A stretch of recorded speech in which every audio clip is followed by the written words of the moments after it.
गुजरात और हिमाचल में हुए विधानसभा चुनाव परिणामों में कांग्रेस और बीजेपी दोनों के लिए जश्न मनाने का मौका दे दिया है।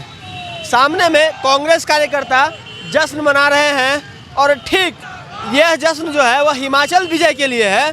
तो सामने में देखिए कि जो कांग्रेस के साथ साथ बीजेपी कार्यकर्ता यहाँ पहुँचे हुए हैं वो गुजरात में महत्वपूर्ण जीत पर वो जश्न मनाने के लिए पहुँचे हैं और नारेबाजी हो रही है।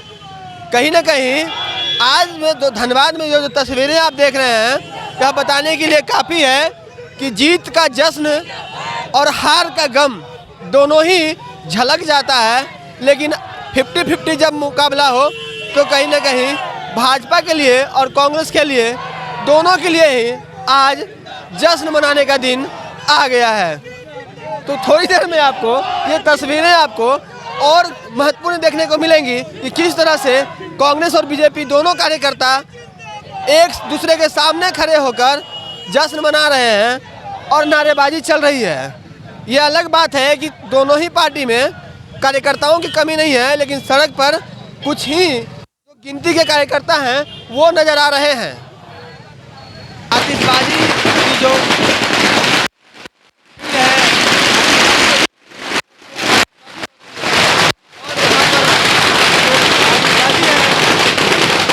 कांग्रेसियों की तरफ से की जा रही है इसके लिए जो कांग्रेस को मिली है हिमाचल प्रदेश में भाजपा की सत्ता वहाँ नहीं गई है, इसी के लिए ये लोग सेलिब्रेट कर रहे हैं और दूसरे छोर पर भाजपा के जो कार्यकर्ता हैं वो भी सेलिब्रेट करने के लिए पहुँचे हुए हैं। कांग्रेस जिला अध्यक्ष संतोष सिंह सामने हैं, इनसे सीधे बात करते हैं। संतोष जी, हिमाचल की जो जीत है वो क्या कुछ मैसेज देने का काम कर रही है? देखिए, हिमाचल अभी हमारे नेता जो राहुल गांधी जी हैं, ठीक ना, एक दिन भी हम लोग हिमाचल नहीं गए, ठीक ना, सिर्फ राहुल जी के नाम पर। और प्रधानमंत्री हिमाचल भी लगातार कैंप करते रहे। लग नहीं रहा था कि प्रधानमंत्री मोदी जी प्रधानमंत्री की कुर्सी पर बैठे हुए हैं, लग रहा था लोकल नेता हैं, उस ढंग से पूरा कैंपेनिंग कर रहे थे। उसी तरह गुजरात में भी।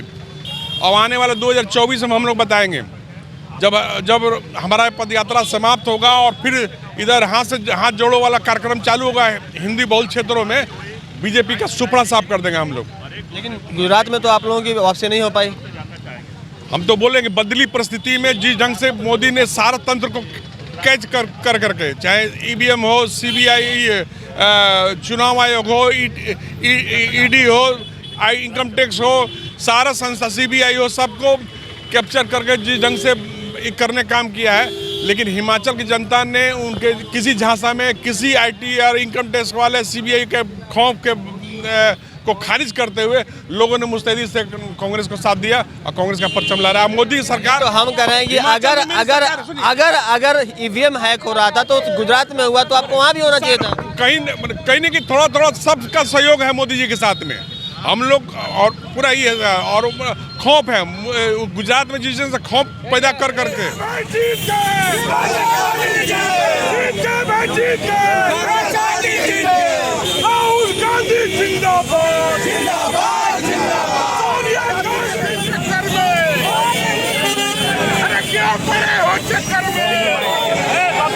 कांग्रेस जिला अध्यक्ष से बात की थी और अब सीधे भाजपा जिला अध्यक्ष से बात करने का प्रयास करते हैं। बताइए, गुजरात की जीत क्या मैसेज दे रही है? भारतीय जनता पार्टी की गुजरात में बम्पर जीत इस बात को परिलक्षित करता है कि आदरणीय नरेंद्र मोदी जी का नेतृत्व और गुजरात में जो विकास की गाथा लिखी गई पिछले 27 वर्षों से, जनता ने उसे बहुत ही खूबसूरती के साथ स्वीकारा, जिसका कारण है कि भारतीय जनता पार्टी को वहाँ पर प्रचंड बहुमत मिला है। हिमाचल में जनता ने आपको क्यों नकारा? देखिए, जनता ने नकारा नहीं। अगर आप चुनावी विश्लेषण देख रहे होंगे तो वहाँ पर अभी तक मात्र केवल लगभग 1% या उससे भी कम मत आए हैं भारतीय जनता पार्टी को। और जैसा कि पार्टी के प्रवक्ताओं ने बतलाने का काम किया कि वहाँ पर कुछ बागी भारतीय जनता पार्टी से नाराज़ होकर वह चुनाव लड़े और जिसके चलते हम सबों को थोड़ा सा नुकसान हुआ है। केंद्रीय नेतृत्व निश्चित रूप से उसके हार के कारणों की समीक्षा करेगी और निश्चित रूप से हम फिर से वहां आने वाले दिनों में सरकार बनाने में कामयाब होंगे। बिल्कुल, तो जिस तरह से भाजपा जिलाध्यक्ष ने कहा कि बागी की वजह से हिमाचल जो है भाजपा के हाथ से चली गई, तो कहीं ना कहीं अगर आप ज़मीनी कार्यकर्ताओं का अपमान करेंगे तो इस तरह के हश्र जो है वो देखने को ज़रूर मिलेंगे। दूसरी तरफ अगर हम बात करें कांग्रेस के लिए, तो कांग्रेस के लिए हिमाचल में पुनर्वापसी जो है वो कहीं ना कहीं संजीवनी का काम ज़रूर करेगी। और जश्न में अभी जिस तरह से दिखा कि दोनों पार्टियों के जो कार्यकर्ता हैं, जो नेता हैं, वो एक साथ धनबाद के जिला मुख्यालय रणधीर वर्मा पर पहुँचे और दोनों ने ही अपने अपने स्तर से जश्न मनाया, मिठाइयाँ बांटी, पटाखे छोड़े। तो यह जश्न कभी खुशी कभी गम नहीं, बल्कि 50-50 का है। कभी न तो कांग्रेस को निराशा हाथ लगी है, न भाजपा को, और अगर कहें निराशा की बात तो दोनों ही पार्टियों को कहीं ना कहीं एक एक जगह पर निराशा हाथ लगी है। सहयोगी मुन्ना के साथ राजकुमार जायसवाल, न्यूज़ 22 स्कोप, धनबाद।